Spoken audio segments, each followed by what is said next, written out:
Buffalo, New York. I'm at the Vault, and I am here with members of Occupy Buffalo, and we're going to help educate you on what is Occupy. My name's Robert Albini. I've been an Occupy for over 4 months now.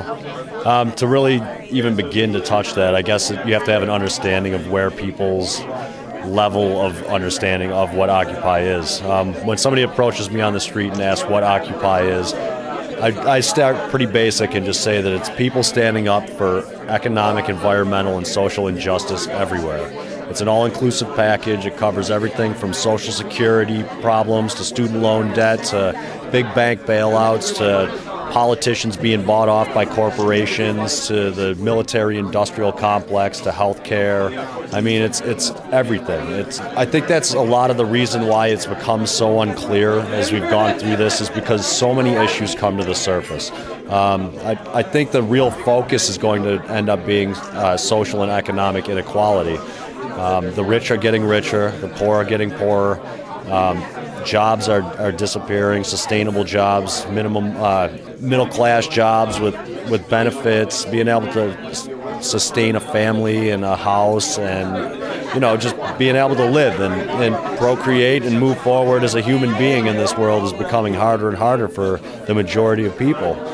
It's been a slow, systematic decline. It's been a slow, systematic separation between races, age groups, colors, creeds, religions. It's a big issue to cover.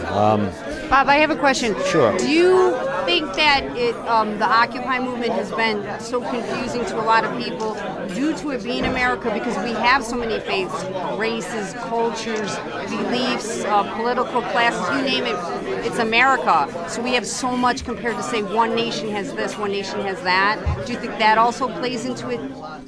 Maybe some. I think the real reason why it's unclear to people is because the mass media has portrayed it that way. They've made it intentionally unclear. I think that most people that have come down to any occupations throughout the country and have spent any time talking to anybody about what we're doing down here have a pretty good understanding of the kinds of things that are happening. So I really think that the problem is that the media is not covering it in a light that makes it clear to anybody. They purposely obscure it. I agree 100% there because as I watch live streams, Ustreams, I'm watching it live and then I'm watching media, mainstream media, report it as I'm watching it and they're reporting it completely false. And then people will live tweet it. This is the beauty of technology. People will live tweet. People will say this is what I'm watching. And that's why I love citizen journalism. If not for that, how would half the people know what was going on? That's it. The power of the truth is in our hands, and it's our responsibility to get that message across. As far as the mainstream media goes, I think they work hard to sensationalize things. We actually have reporters in Buffalo who we've talked to and have on camera saying that the news is just entertainment. So, they're just trying to sensationalize conflict. They were never concerned about what we were talking about. They were more concerned about how many plugs were going into the city's outlets and any conflicts that had come between individuals in the group. They never talked about Social Security reform or healthcare reform or, the government machine. Here's a perfect example. Things like the justice dialogues, teach-ins. You guys held daily things about education on drones, war, other nations, language, faith. Those things I know for a fact were never shown in the media. They were shown if you went to, say, somebody's Facebook page or Twitter or the Occupy Buffalo website or YouTube.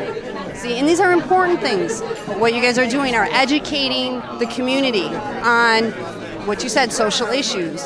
What you said something very important that I think the whole world can attest to, and that's better quality of living. For sure. People, I think, can be happy as long as their basic needs are met. I don't think the majority of people are greedy people. I think that they just want sustainable jobs. They want to be able to provide for their families, make sure they have a good meal on their table, that they're secure in the fact that they're going to have a home in the next couple months. We've watched people in this country, people that have worked their whole lives to be able to retire, and in a short instance, they get hurt or something happens, and all of a sudden they can't provide for themselves and they're just abandoned. The American dream, you can only have the American dream if you're still asleep, you know? That's beautiful. Is it yours? No, it's not. I heard that somewhere else, but it resonates with me for sure. Yes, it does. And I can attest to it, too. A perfect example is my mother. She worked, 40-something odd years her whole life. She retires. Social Security is not enough for her to live on. She's not being taken care of. Okay, her pension is nothing, right? Yeah. And you lived back in the day when you're married, you're a female. You don't have to go get all these IRAs and plan all of this stuff. Your husband was taking care of you. It's a different world. Now we're getting to the generations of people. Now I'm looking at my mother who is 71 and needs a part-time job. This is America. For sure. It reminds me of a situation that we had a couple months back when we were still in Niagara Square. There was like an older gentleman. He was probably in his 80s maybe. Retired Air Force, I think, is the hat he was wearing. And he was yelling at us to get out of the square, get a job. He's like, I work 3 jobs. I work. And we're thinking to ourselves, we're like, you're probably 80 years old. Why do you still have to work? And he still didn't get it, you know? Good point. Excellent point. Because what is retirement? 64? Is that retirement now? I don't know. It's so far away if it's even attainable. It doesn't even at this exist point. to me anymore. Yeah, but I think it's out of reach. I was like 64 years old, and most people I know they're way into their 70s still working. You cannot, unless obviously you have a family and you're being taken care of. And generally, I try to explain to people in America that's really not how it works here. Yes, you have a family, but you have your own back. You make your own money. You know, nobody takes care of you like some other cultures. Your whole family may take care of you. It's very different here in America. So, yeah, I think part of the thing is, there's been there's all kinds of efforts to sort of protect profits, to protect people's ability to, accrue more wealth, but there's there's a lack of protections of people, and sort of their basic rights. And I think what it comes down to is like a lack of representation. The majority of people just aren't having their voices heard and their interests met. And on top of not having the voice and not having the outlet to make their interests met or to meet them, is the fact that they're being deceived about what exactly the problems are. And that speaks to the issue of media. Mainstream media is sort of owned and controlled by the people who are already in power, and they sort of want to maintain this status quo. So, you mentioned earlier about social media and stuff, and sort of being our own journalism, being our own media. So, like, in an effort to disseminate real truth and real, honest, what the situation actually is, we need to, really just reach out person to person and create our own networks and our own information. So we can just be honest with each other, put a face to the information, and like, we need to hear people's stories. And so, like, when someone in our community is being foreclosed on illegally, we need to hear about things like that, and we need to act as one, as a community, and not be sort of ashamed of these things and hide like we're told to a lot of the time. Exactly. And another thing I wanted to touch upon too is that what I like is the movement is doing is how you said bringing people together, because what I see in America is all of us separated into these little groups, little groups of race, faith, financial class, you name it, whatever you want. I think that's a big tool of the the powers that be, to maintain the status quo and maintain the injustices that exist. One of the main tools that they use is division. So when it's petty things, when we're arguing with our neighbors, when it's white people blame black people and black people blame white people, and when it's police versus protesters, when it's there's all these divisions that are sort of unnecessary and really only serve to strengthen the problems at hand. We sort of need to break down these barriers of sort of different cultures and backgrounds and faiths and really just act in our own self-interest and as one. I have a question. How do you guys feel about fear? Because a lot of people are afraid to speak. I'm not afraid to speak. I know my rights, and we do have rights here. A lot of people I notice when I start promoting this, they become fearful. They attack me.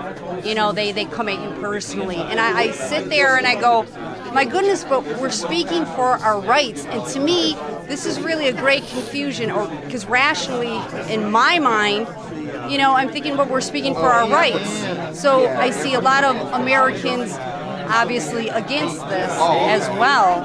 Yeah, and I think that is a big issue is the fear of it. Like people, like that's another thing. Sort of we're instilled to fear lots of things. We're like, fear homeless people. We have to fear terrorists. We have to fear all of these things, and like we spend our lives living in fear, and then like we fear change as well. Yeah. And so like.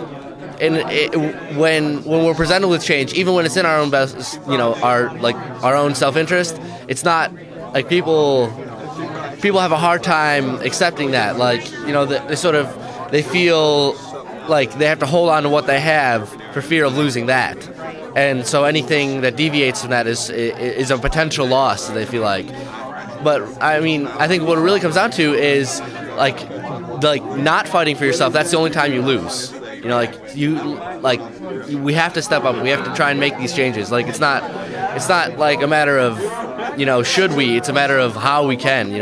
We have to do it. Exactly. I'd like to say something to that too. Is I think when social and personal pressures become too much, that it becomes uncomfortable enough that people stand up. I think it's the same thing as far as change is uncomfortable. It's that new ground. When the pressure becomes so much, people will stand up. People are afraid of change, and they're afraid of the unknown. But you never get anything more than what you've always had unless you do things that you've never done, right? So you have to step outside your comfort zone in order to ever become more than what you've always been, because it's unfamiliar. Yeah, I agree with that 100%. There's a great quote by Dylan where he goes, when you got nothing, you got nothing to lose. Yeah. You're invisible now. And that's what we are now. No secrets to conceal. I love that because it's like, I'm not hiding anything. This is who I am. A message to give out globally so people can understand. I know it's difficult because there are so many issues involved.